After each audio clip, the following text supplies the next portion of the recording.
아브라함은 남이 살아날 걸 믿은 게 아니에요. 아브라함은 마지막 때 부활이 있을 거라는 걸 믿은 게 아니에요. 아브라함은 현재 자기의 몸이 죽은 것 같습니다. 사라의 태도 죽은 것 같으며 그게 살아날 걸 믿은 것입니다.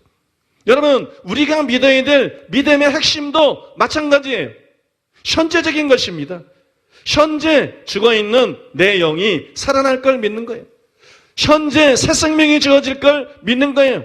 현재 내가 새로운 피조물이 될 것을 믿는 것입니다. 아브라함의 믿음이 현재적이었던 것처럼 우리의 믿음도 현재적인 것이 되어야 됩니다. 우리는 아브라함의 믿음과 동일한 믿음으로 구원을 받기 때문이에요. 그러므로 의롭다함을 받기 위해서는 반드시 부활의 과거적 믿음이나 미래적 믿음뿐만이 아니라 현재적인 믿음을 가져야 될 줄로 믿습니다. 오늘 여러분들이 현재적인 믿음을 갖게 되시기를 바랍니다.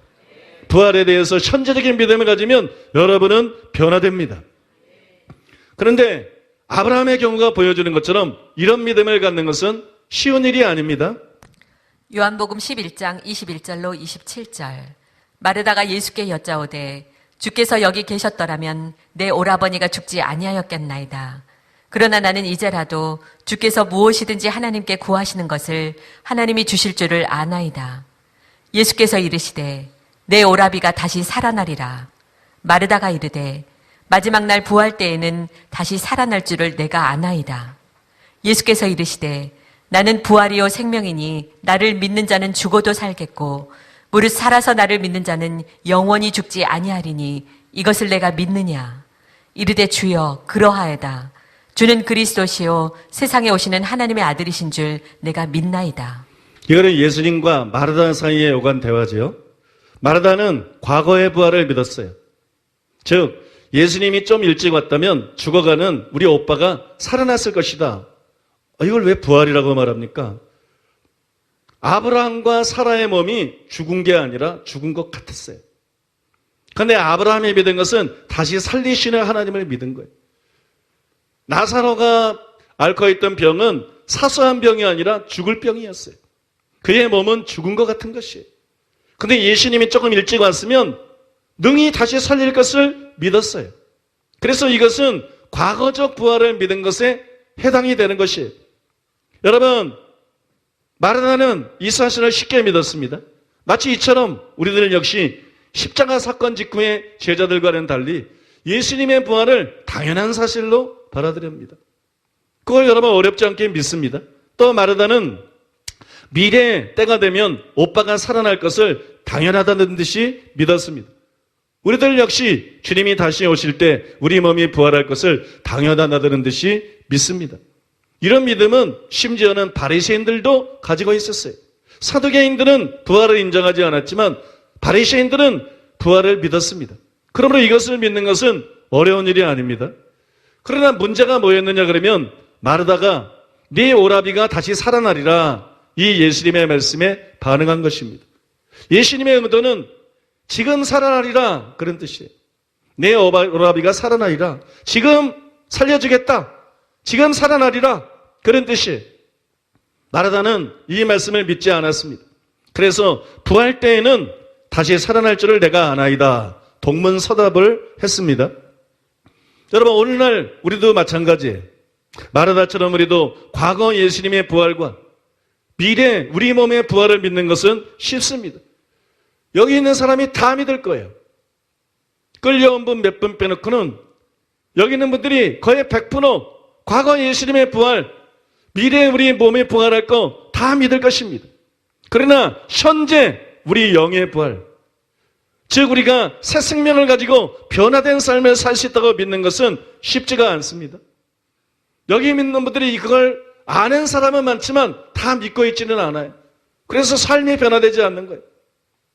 여러분, 우리는 이 믿음을 가져야 됩니다. 이걸 믿어야 됩니다. 그래야 변화가 됩니다.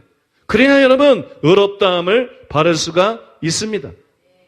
여러분들이 이런 믿음을 가질 수 있도록 돕기 위해서 아브라함의 믿음에 관해서 좀 더 말씀을 드리겠습니다. 아브라함의 믿음을 가장 잘 보여주는 것은 로마서 4장 17절 말씀입니다. 기록된 바 내가 너를 많은 민족의 조상으로 세웠다 하심과 같으니 그가 믿은 바 하나님은 죽은 자를 살리시며 없는 것을 있는 것으로 부르시는 이시니라. 아브라함의 믿음은 우리 믿음의 표본이라 그랬습니다. 아브라함의 믿음은 우리가 가져야 될 믿음과 정확히 일치합니다. 아브라함은 죽은 자를 살리는 하나님의 능력을 믿었습니다. 죽은 것 같은 자기의 몸을 하나님이 다시 살려줄 것을 믿었습니다. 그런데 아브라함의 몸이 죽은 것 같았던 것처럼 사람의 영이 죽어 있습니다. 아브라함과 우리의 상황이 다르지 않다는 거예요. 아브라함의 형편과 우리의 형편이 똑같다는 것이. 아브라함은 몸이 죽었습니다. 우리는 영이 죽었어요. 다른 모든 사람들은 영이 죽었습니다. 누가복음 9장 60절. 이르시되 죽은 자들로 자기의 죽은 자들을 장사하게 하고 너는 가서 하나님의 나라를 전파하라 하시고, 누가복음 15장 32절. 이 내 동생은 죽었다가 살아났으며 내가 잃었다가 얻었기로. 에베소서 2장 1절로 2절. 그는 허물과 죄로 죽었던 너희를 살리셨도다. 그때 너희는 그 가운데서 행하여 이 세상 풍조를 따르고 공중의 권세 잡은 자를 따랐으니. 디모데전서 5장 6절. 향락을 좋아하는 자는 살았으나 죽었느니라. 여러분, 이 말씀들이 보여주는 것처럼 인간은 영적으로 죽어 있습니다. 즉 하나님께 대해서 죽어 있어요. 세상에 대해서는 펄펄하게 살아있죠. 죄에 대해서는 펄펄하게 살아있습니다. 근데 사람은 하나님께 대해서 죽어 있습니다. 그래서 하나님께 올바로 반응할 수가 없어요. 하나님께서 말씀하는 것을 지킬 수가 없습니다. 마치 죽은 사람이 몸을 움직이는 것이 불가능한 것처럼 영이 죽은 자는 말씀대로 사는 게 불가능합니다. 죄를 이기는 것이 불가능하고 말씀대로 사는 게 불가능합니다. 그래서 울어도 안 됩니다. 참아도 안 됩니다. 애써도 안 됩니다. 기도해도 안 됩니다. 금식해도 안 됩니다. 많은 사람들이 허황된 희망을 갖고 있어요. 언젠가는 나아지겠지. 시간이 지나면 나아지겠지. 내년에는 나아지겠지. 시간이 자기를 변화시킬 거라고 착각합니다. 거짓입니다. 시간은 사람을 변화시키지 않습니다. 시간은 절대로 사람을 변화시키지 않습니다. 5년이 지나도 10년이 지나도 50년이 지나도 시간은 사람을 바꿔놓지 않습니다. 시간은 죄를 이기게 못해줍니다. 시간은 하나님의 말씀대로 살게 못해줍니다. 여기 계신 사람들 가운데 올해는 달라지겠지, 내년에는 달라지겠지 이러면서 10년을 지낸 분들이 있을 거예요. 20년이 지나간 사람이 있을 것입니다. 30년, 50년이 지나간 사람이 있을 거예요. 기억하십시오. 나머지 10년, 20년도 그렇게 지나갑니다. 그리고 지옥에 떨어지게 됩니다. 그게 인생입니다. 수많은 사람들이 가는 길입니다. 시간은 사람을 회개시키지 않습니다. 시간은 사람을 거룩하게 만들지 않습니다. 생명이 없는 곳에 시간이 지난다고 뭐가 바뀌겠어요? 생명 있는 씨앗이 떨어져야 시간이 지나면 싹이 나고 꽃이 피고 열매가 맺는 것이지. 모래알기가 떨어져서 티끌이 떨어져서 100년이 지나보십시오. 1000년이 지나보십시오. 10,000년이 지나보십시오. 아무런 변화가 없습니다. 그게 사람의 상황입니다. 그게 사람의 실태예요. 인간은 영적으로 죽어있기 때문에 시간이 도움이 되지 않습니다. 50년이 아니라 100년이 지나도 10,000년이 지나도 인간은 죄를 끊을 수가 없습니다. 인간은 하나님 말씀대로 살 수가 없습니다. 그것이 인간이에요. 아무리 노력해도, 아무리 기도해도, 아무리 금식하고 몸부림을 쳐도 그 상태 그대로 있을 수밖에 없는 것이 인간입니다. 예레미야 13장 23절. 구수인이 그의 피부를, 표범이 그의 반점을 변하게 할 수 있느냐? 할 수 있을진데 악에 익숙한 너희도 선을 행할 수 있으리라. 바울이 뭐라고 말했습니까? 향락을 좋아하는 이는 살았으나 죽었느니라. 향락을 좋아하는 이는 살았으나 죽었느니라. 그러므로 이 말씀 역시 영적으로 죽은 상태를 보여주는 거예요. 이게 영적으로 죽은 상태. 국수인이 피부 색깔을 바꿀 수가 없어요. 마찬가지로 우리도 죄를 끊을 수가 없어요. 선을 행할 수가 없어요. 왜? 죽어있기 때문에. 가능성이 없는 거예요. 표범이 그 반점을 없앨 수가 없습니다. 털을 다 뽑아도 다시 또 반점 있는 털이 나옵니다. 이것이 여러분 인간의 현실이에요. 인간은 죄를 이길 수가 없습니다. 인간은 말씀대로 행할 능력이 없습니다. 이것이 인간이에요. 그래서 수많은 사람들이 절망합니다. 좌절합니다. 이것이 지식이 아니라 수많은 사람들의 경험입니다. 그러나 그럼에도 불구하고 절망할 필요가 없습니다. 왜냐하면 아브라함의 죽은 것 같은 몸을 살린 하나님이 우리의 죽은 영을 다시 살려줄 수가 있기 때문이에요. 우리가 믿으면 주님의 부활과 연합이 이루어져서 죽은 영이 다시 살아납니다. 예수님을 죽음에서 다시 살리신 영이 바로 성령이 그 일을 하십니다. 우리가 믿으면 성령이 오셔서 우리의 죽었던 영을 다시 살립니다. 그래서 바울이 로마서 8장 1절에서 성령을 생명의 성령이라 그런 거예요. 성령은 말씀을 갖다 주는 게 아니에요. 성령은 종교나 의식을 갖다 주는 게 아니에요. 성령은 죽은 사람의 영에 생명을 갖다 줍니다. 생명을 갖다 줘요. 예수님께서 성령을 뭐라 그랬어요? 생명수 샘이라 그랬어요.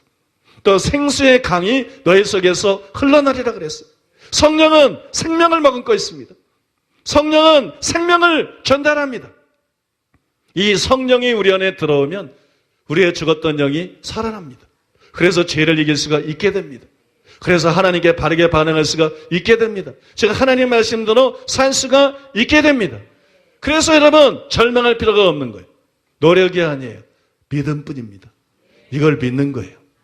내가 복음을 제대로 깨닫고 믿으면 성경에 나와 있는 대로 약속한 대로 생명의 성령이 내 안에 들어온다는 걸 믿는 거예요. 믿습니까? 생명의 성령이 내 죽은 영을 살린다는 걸 믿는 거예요. 생명의 성령이 내게 새 생명을 준다는 걸 믿는 거예요. 생명의 성령이 나를 이전과는 다른 새로운 피조물로 만든다는 것, 선한 일을 위하여 새로 지으심을 받은 자가 되게 한다는 걸 믿는 거예요.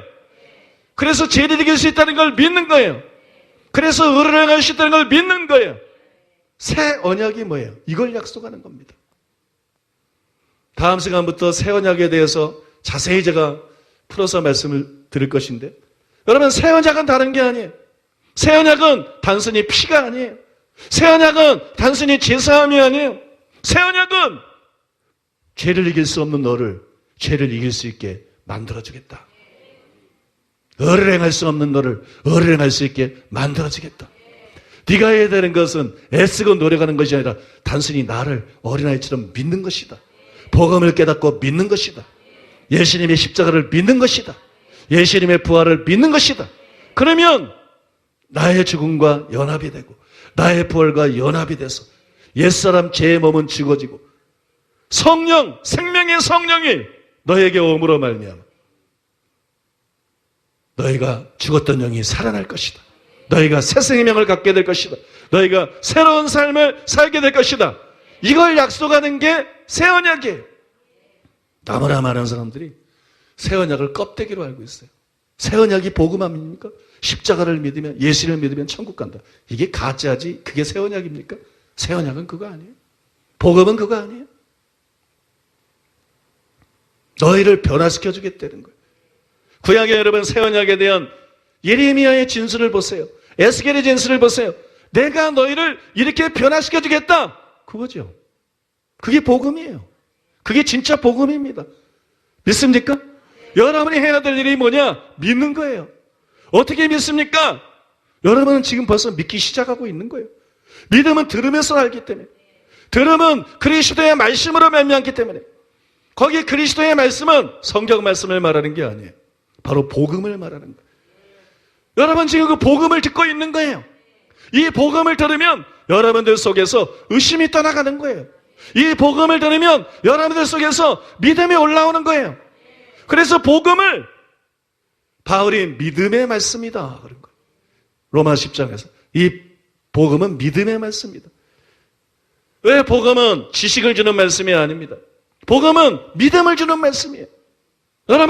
여러분들이 이 설교를 제대로 들으면 여러분 속에 믿음이 생깁니다. 그 믿으면 믿는 자에게 하나님이 성령을 부어줍니다. 하나님의 생명이 여러분 속에 들어옵니다. 여러분의 죽은 영이 살아납니다. 여러분들이 새 생명을 갖게 됩니다. 그러면 여러분이 달라진 거예요. 죄를 이길 수가 있는 거예요. 하나님 말씀대로 살 수가 있는 거예요. 내가 말씀대로 살겠다? 결심한다고 되는 게 아니에요. 노력한다고 되는 게 아니에요.